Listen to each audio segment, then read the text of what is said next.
Esse episódio é apresentado por Ultra Coffee. Performe o seu melhor nos treinos, estudos e trabalho.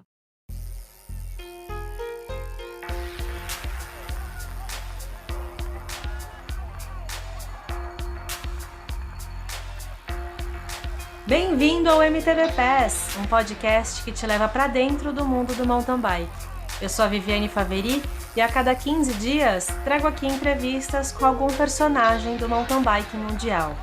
Hoje eu converso com o Edu Ramires, uma pessoa muito importante para vários mountain bikers do Brasil e que teve uma participação indireta bem forte na minha carreira.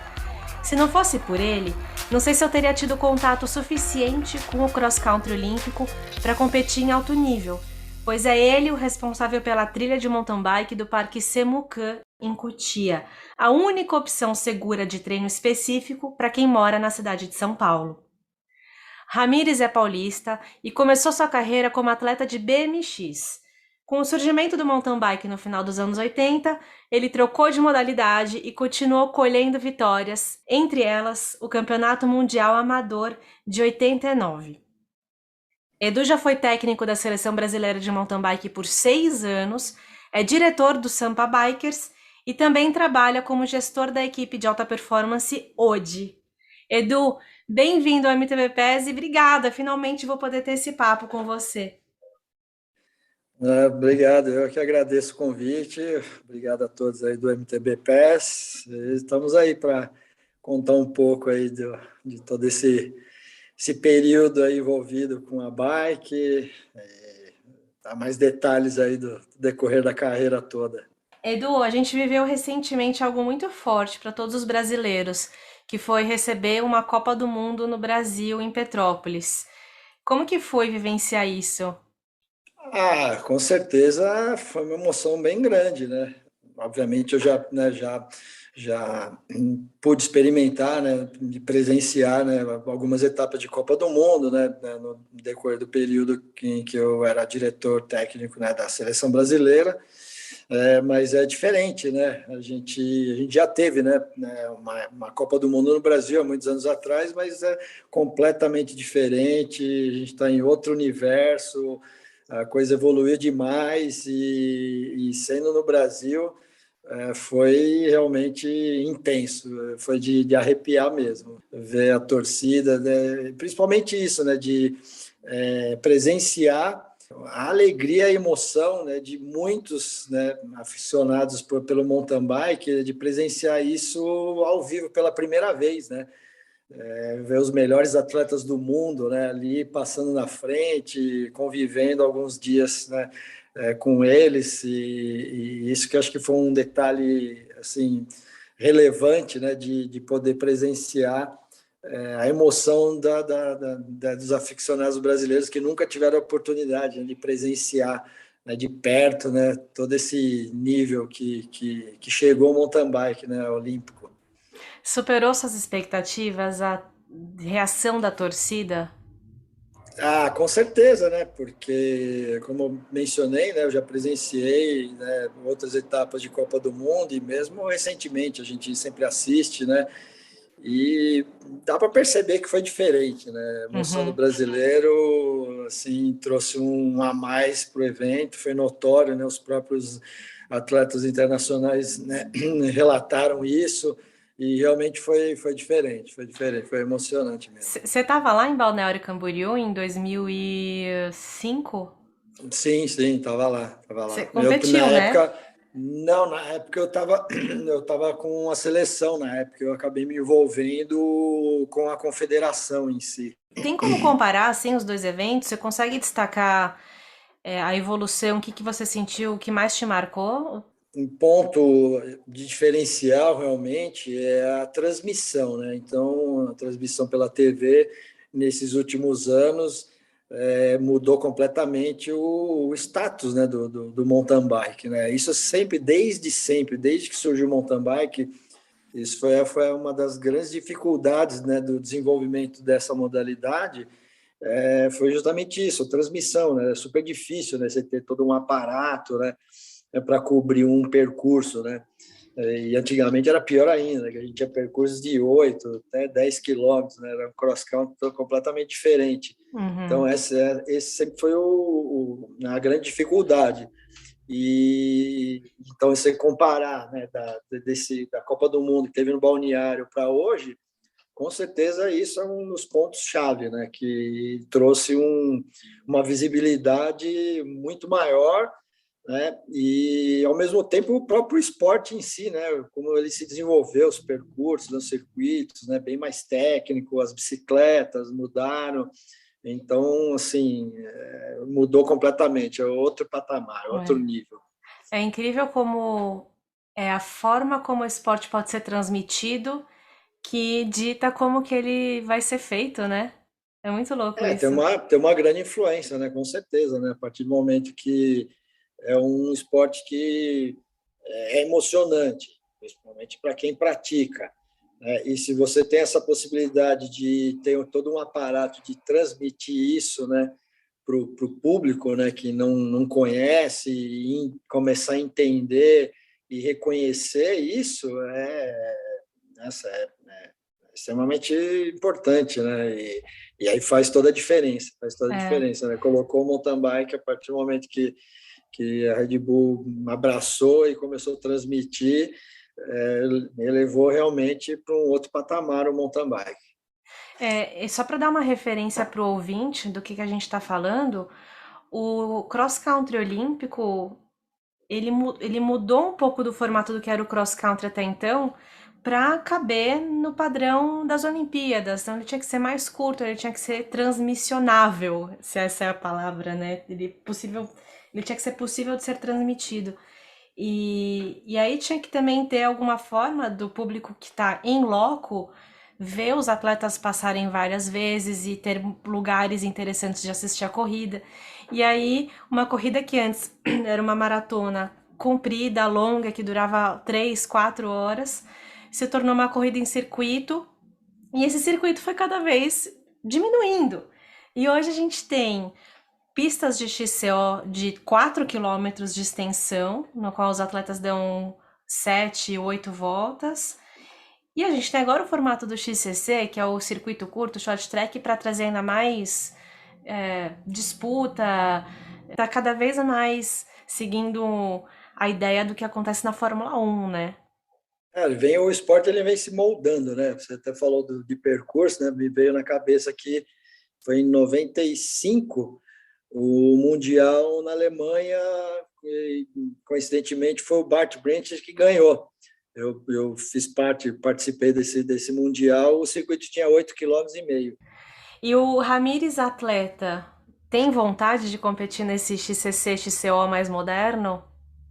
Nossa, mas eu não passo um dia sem pensar. Né? Eu queria hoje ser um júnior para começar tudo de novo e estar envolvido com todo esse desenvolvimento hoje, né? A gente continua andando, continua acelerando quando possível, né?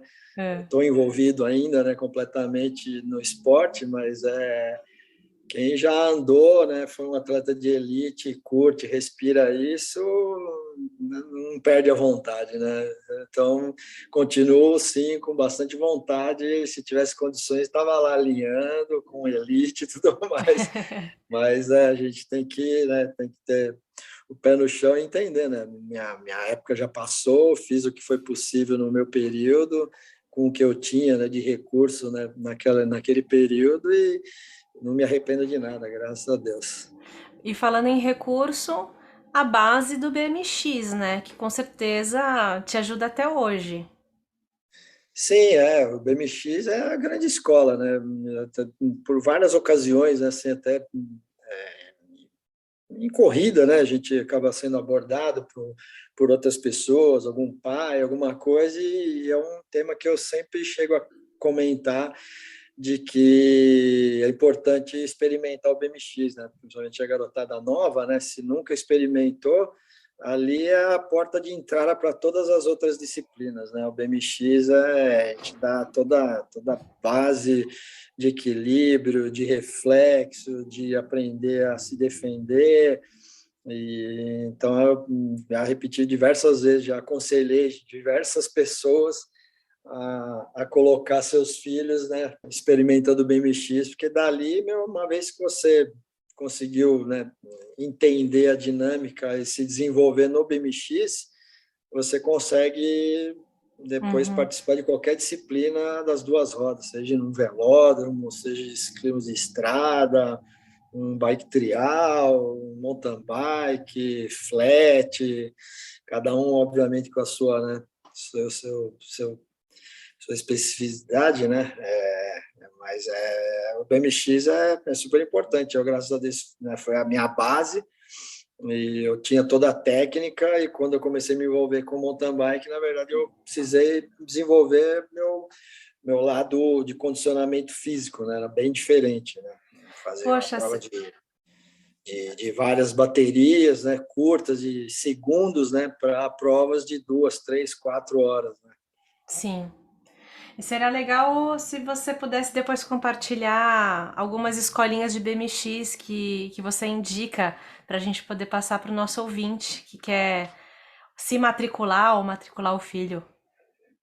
O que eu conheço hoje, que eu até ajudei a formatar, né, é a pista que tem aqui na Berrine, né, que tem uma escolinha, tem o professor Nilton lá, competiu muitos anos comigo, um excelente professor, eles têm até a equipe lá, que eles moldaram uma equipe, né, e participam de Campeonato Paulista, Campeonato Brasileiro. Então, é o que eu tenho hoje em mente, que é próximo até de casa aqui, né? E ali para quem mora em São Paulo, é a escolinha que a gente tem, né? Eu sei que no interior de São Paulo tem algumas outras escolinhas, né? Não sei te mencionar agora, mas Jacareí tem uma que é notória também, com o Pedrão lá também é figura queridíssima aí, também faz parte da história do BMX no Brasil. Eu acho que, se eu não me engano, deve ser, acho que a escola mais antiga de BMX que existe no Brasil, acho que é na mão dele, em Jacareí. Nossa, que legal. É. Mas, Edu, falando agora da sua colaboração para o esporte, de onde veio essa sua energia e vontade de deixar um legado? Você tinha noção do que você estava fazendo, de quantas vidas você estava impactando quando você começou a construir a pista do Semocan? Na verdade é uma coisa meio involuntária, né? A gente vai fazendo porque gosta, porque precisa também, né? Porque, na verdade, vivendo e morando em São Paulo, né? Eu até fico admirado até onde eu cheguei, né, com mountain bike. A gente não tem mountain bike aqui, né? Sempre tem que pegar carro, ir longe. E o Semucan era um lugar que eu frequentava com os meus pais para fazer piquenique, né? Antes até de eu começar a competir de bike e tudo mais. E em um determinado momento meus pais se mudaram para próximo da Raposo Tavares, e aí já era um período que eu já estava começando a competir e tudo mais. Aí lembrei do parque e acabei adotando ele como um centro de treinamento a princípio. Então eu ia para lá sozinho. Na época até a mata era bem mais aberta, assim, não tinha tanta mata, né, que nem tem hoje, né? Um parque novo, né? Foi dos anos 70 que ele foi concebido, né? E então, quando eu comecei a frequentar, realmente ainda tinham bastante áreas abertas, assim, né, exposta. Mas consegui montar um trajetinho lá e era meu centro de treinamento era lá. Outra opção era São Roque, às vezes a gente ia para São Roque, mas aqui era super perto, né? Então teve o período de centro de treinamento, perdão, e aí depois veio o segundo momento organizador, né? Que precisava de uma área, e surgiu 12 horas, né? O MTB 12 horas, e aí que a gente acabou adotando de vez, né? Então foi a partir do MTB 12 horas que realmente eu coloquei a mão na massa de pegar na enxada, ir lá e prospectar percurso, para onde tinha que ir, como é que a gente ia, né, conectar, né, tudo que existia lá no momento, né? E aí que surgiu, né, assim, o 12 horas andou vários anos, depois entrou numa decadência o próprio parque, né, porque é um parque público, depende de prefeitura, secretarias e tudo mais, e a gente acabou abandonando o parque. E ele ficou, eu te digo que ficou um período de quase uns 10 anos sem frequentar Nossa. ele. E até foi na época, até quem me ajudou inicialmente nessa segunda fase foi a Renata Falzoni, que na época o Eduardo Jorge era o secretário do Verde Meio Ambiente, né? E aí eu já estava ouvindo falar, tinha um pessoal que eu conheço na Granja, que já estavam frequentando lá novamente, falei, poxa, vou lá dar uma olhada para ver como é que tá. E quando eu fui, eu vi que estava bem legal. Na época aí do Eduardo Jorge, ele sim, revitalizou todos os parques, com né, contrato de manejo, com segurança e tudo mais. E aí foi através da Renata que a gente fez o contato com ele abriu as portas, e eu dei sorte também, que tinha, na época eu peguei o Leandro, não me recordo agora o sobrenome dele, que estava como gestor, e por incrível que pareça, ele era um rapaz jovem, né, assim, formado em a formação dele ambiental, né, área ambiental, que foi um dos temas, né, do Eduardo Jorge, de colocar gente jovem, né, nos parques para dar uma levantada. E aí eu peguei o Leandro e, por incrível que pareça, ele tinha morado em Whistler. Aí, quando eu fui contar para ele o que eu queria fazer, ele falou, não, eu já sei, eu já entendo o que você quer, porque eu morei em Whistler. Aí eu beijei o pé dele. Eu falei, caraca, né, meu, achar um administrador que o cara conhece o Whistler, né, uma das mecas do mountain bike, né, não preciso falar mais nada. E aí que ele abriu as portas de vez e eu me internei lá, e aí que a gente conseguiu, né, conceber ele da maneira que segue até hoje, né, todo sinalizado e tudo mais. Isso foi mais ou E menos em aí, que ano? putz, eu vou te falar que já vai fazer, eu acho que quase uns 10 anos já Eu agora, ia viu? sugerir isso, porque eu comecei a pedalar em 2012, e aí eu acho Então, que é mais ou foi... menos isso, eu não nem lembro mais é, a data, mas é mais ou menos, vamos acho que passar aí, que já faz uns 10 anos já agora mesmo, de tudo isso que aconteceu. E aí agora a galera tem ajudado, assim, eu até não tenho frequentado, né, ultimamente. Ele ficou também novamente um período aí que venceu o contrato de manejo. No início do ano ficou acho que uns 2, 3 meses sem manutenção, mas agora já foi renovado, o pessoal já retomou já a limpeza do parque, e agora logo mais a gente já deve reativar, né, novas manutenções lá. Tem bastante coisa para fazer ainda. incrível. Olha, fica aqui o meu desejo público de algum dia poder colaborar nessa manutenção. Acho que eu devo isso à pista, ao lugar, e seria uma forma de reverenciar o que foi feito para nós e deixando algo para o próximo. Então, e dá um prazer mexer com terra e botar a mão na massa, é incrível. É muito gostoso fazer isso. Então, aí assim, até complementando, né? Então, aí assim, no nível que chegou o Semucand, e às vezes, né, com tempo bom, a pista tá seca, você chega lá no final de semana lá, você vê o estacionamento lotado, né? A galera, meu, super contente, tá lá curtindo, nossa, uma satisfação enorme, né? Satisfação enorme de saber que a gente construiu, né, um negócio que está trazendo benefício e bem-estar, né, para muita gente, né? Então, essa é gratificante mesmo. Legal saber disso. E eu queria te perguntar justamente como que você se realiza sem estar dentro das fitas das competições. Então, isso te traz uma realização pessoal de ver as pessoas usando esse circuito que você cuida, e como team manager também se realiza vendo os seus atletas performarem? Assim, né? Todo um envolvimento, né? Tá no sangue, eu não consigo viver longe disso.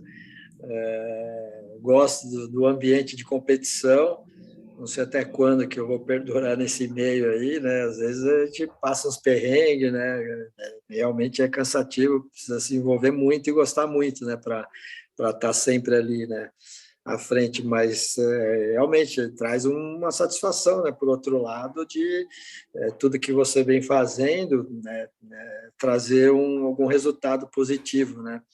A gente sabe que nem sempre né, o que a gente espera acaba acontecendo, né? Questão do resultado, né? Todo um empenho que a gente dá na estrutura, né? Por trás, mas no geral sempre tem a satisfação, né? Do trabalho sendo realizado, né? da melhor maneira possível, né? Eu falo até que assim, eu faço por eles o que nunca fizeram por mim, porque eu não tinha essa estrutura, entendeu? Era uma outra época, né? Não tinha todo esse aparato de equipamento, de marcas, de nível de competição, até mesmo essas bolsas, né? Hoje tem bolsa estadual, bolsa atleta, tem bolsa militar, tem todo um suporte que na época não tinha nada, né? Então era ali no sangue e no pelo mesmo, né? E hoje eles têm um recurso assim tremendo, até mesmo, né, hoje com toda a tecnologia, né, envolvida, né, então tem muita coisa acontecendo assim, né, nesse meio. Mas tem a satisfação, com certeza, né? A vontade é sempre estar lá acelerando também, né? Mas nem sempre dá, né? Tem que ficar em segundo plano. Eu consigo entender o que você está falando, porque eu passei agora um período um pouco afastada das competições mais importantes e o negócio, você começa a sentir umas coceiras assim, né? E fala, não, peraí, a chama não apaga, né, do competidor. Não, é difícil. Para quem curte, para quem gosta, e eu estou envolvido nisso há 40 anos, só com uns 40 anos envolvido nisso, né? Então, realmente, quando fica muito tempo longe, já eu sinto falta mesmo. Pensando em como que a gente consegue realmente influenciar para que a cultura do mountain bike no Brasil só cresça e se aprofunde. De tudo que você faz, o que você acha que as pessoas que mais podem aprender com você? Não sei, são tantos detalhes, né, assim, que envolve tudo isso, né, todo esse universo, né. Eu não sei, eu acho que primeiramente né, ele tem um objetivo claro, né, na cabeça, até onde quer chegar, dedicação, né, os detalhes, né? Hoje tem, como a gente mencionou, tem muitos recursos hoje, né? Na minha época não tinha todo esse recurso, então a gente era um pouco mais limitado, né, nas opções, né, para você realmente se preparar. Hoje né, a quantidade de recursos que o atleta tem, né, nas mãos é enorme, né?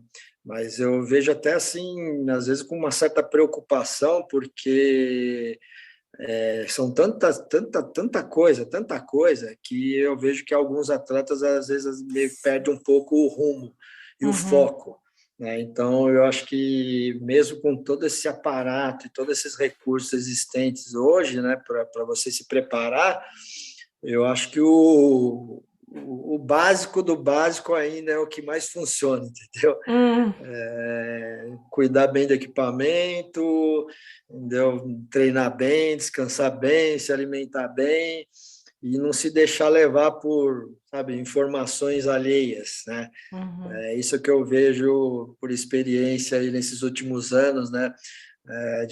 Com vários atletas passando, né, na minha mão aí, né, com esse trabalho, e eu vejo que alguns ficam dispersos demais, sabe, de querer, sabe, mundos e fundos, e o primordial fica meio de lado. Uhum. Normalmente a garotada nova, né, que a gente brinca, né, não andou nem no SLX, já quer sentar no XTR, né? Uhum.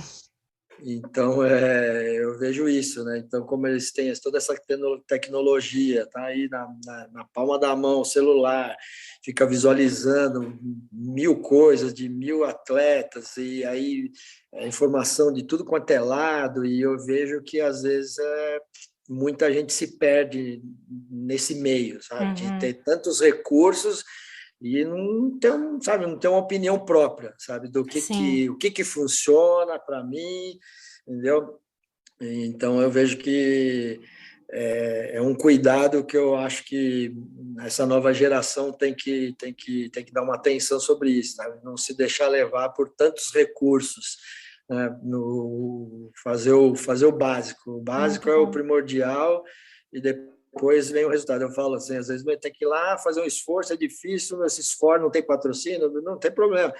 mas se esforça, faz o simples e tenta mostrar a cara no pódio que sempre tem alguém vendo. Uhum. Então, a gente vê que tem muitos aí que tem poucos recursos e vai lá e desempenha. E tem outros que têm mundos e fundos, blá, blá, blá, desgraçado, e chega lá na hora, não faz nada. Sim. Eu já vi acontecer muito isso, né? Então, eu acho que em função, assim, recentemente e de agora para frente, né, dá muita atenção para isso, né, de não ser mais objetivo, sabe, no que funciona, o que não funciona, até onde quer chegar, né, para poder não se perder nesse meio todo. Muito, muito bom. Eu assino embaixo. Saber se desconectar das redes sociais é uma maturidade, é uma...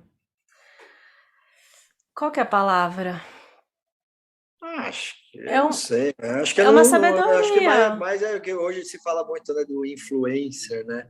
E para mim isso daí é um lixo, porque essa é uma palavra que você vai se influenciar, beleza. De repente pode ter um ou outro que pode te influenciar, né, por coisas boas, né? Mas a gente sabe que hoje, né, a grande maioria que está por aí, né, com essa conotação, né, com esse título, não vai acrescentar nada para sua vida, entendeu? Isso só cria ansiedade na vida do atleta, Então, mais ansiedade do que já tem, mais estresse, e a pessoa começa a se comparar e começa a ter dúvida, e aí saber equilibrar isso para você também não ser totalmente isolado.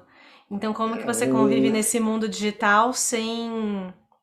Um exemplo que eu dou para alguns aí é justamente um dos aparatos de tecnologia que a maioria dos atletas tem na mão, que é o medidor de potência, né?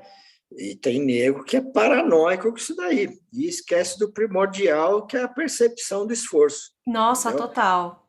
Entendeu? Então, o cara, se ele não souber ler o corpo e ele entender qual que é o esforço que ele está fazendo, se consigo fazer mais, consigo fazer menos, sabe, tudo isso, e o medidor de potência não vai adiantar de nada.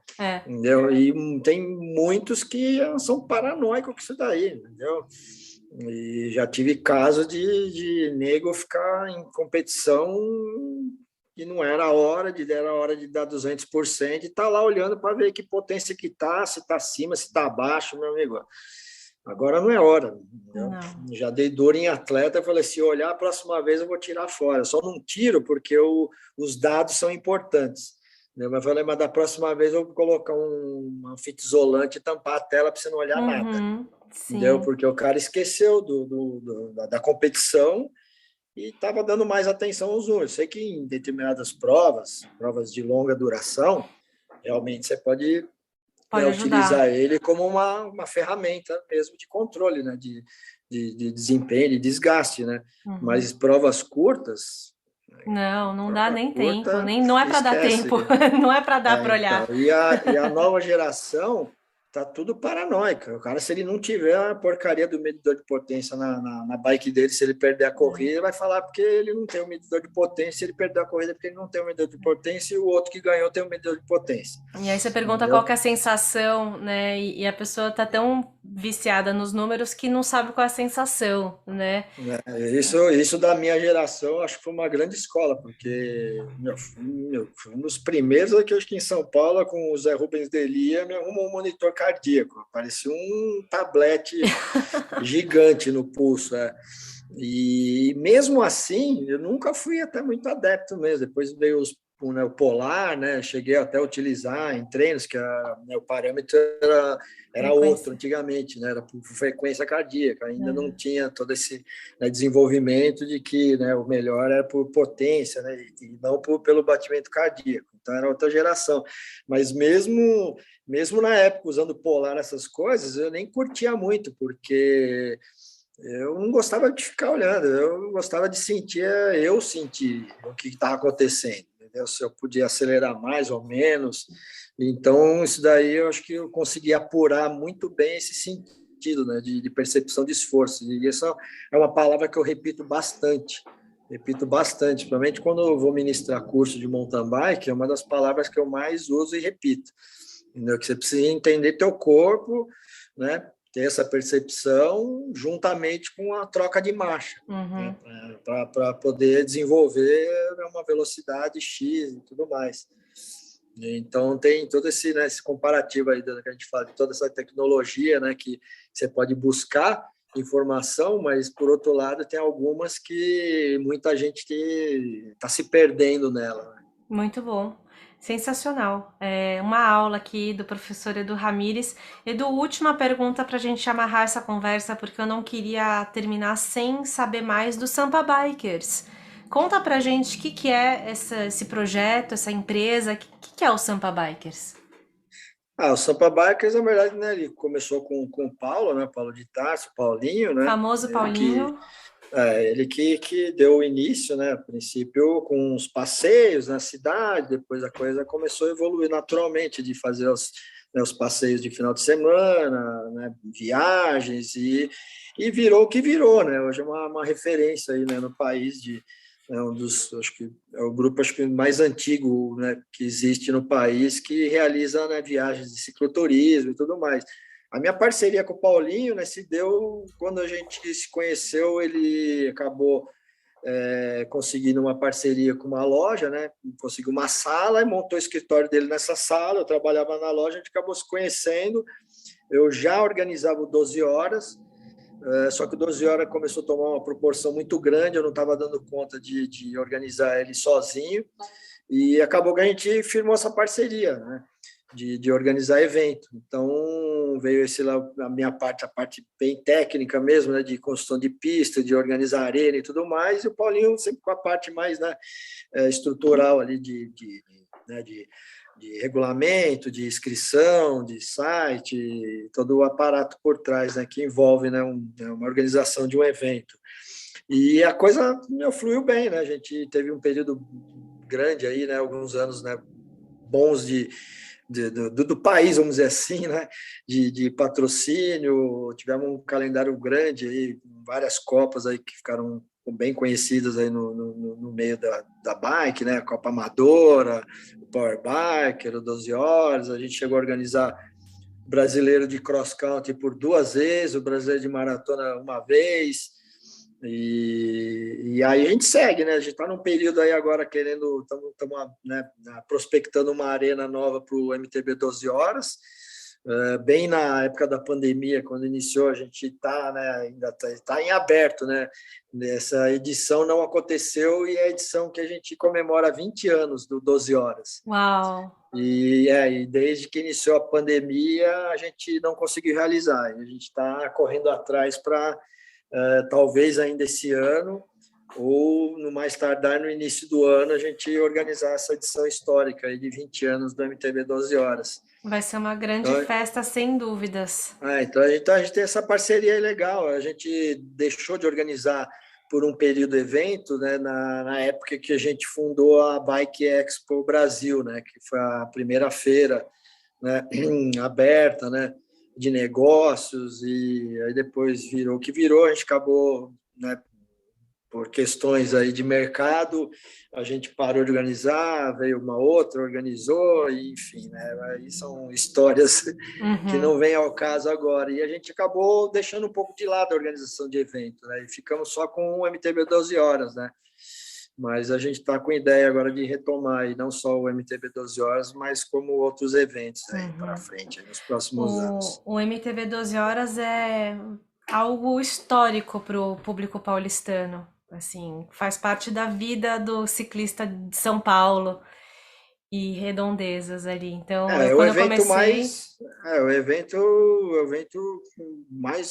mais duradouro, né? Até hoje aqui no Brasil é o MTB 12 Horas, né? Muito legal. Edu, te agradeço muito a participação aqui no MTB PES. Essa é uma conversa que eu queria ter com você há anos. Assim, eu sempre quis te agradecer, eu sempre te agradeci pelo seu trabalho no Semucan, mas acho que ainda falta ir lá botar a mão na massa também. Mas aqui já tá algo que me realiza bastante, que é bater um papo com você, conhecer um pouco mais dessa história, do que te motiva, do que te realiza. E publicamente agradecer pelo legado que você está deixando, que tem um valor Assim, eu acho que você não tem noção do valor que tem. Ou você tem noção, mas você é muito humilde e gosta tanto do seu trabalho que é algo que acontece naturalmente para você. Obrigada. As portas do MTVPS estão abertas para você voltar quando quiser. Ah, valeu, Viviane. Eu agradeço aí as palavras. É super satisfeito e gratificante saber, né, que o trabalho que a gente fez aí, vem fazendo, influencia outras pessoas, né? Isso é super gratificante, isso aí não tem preço, né?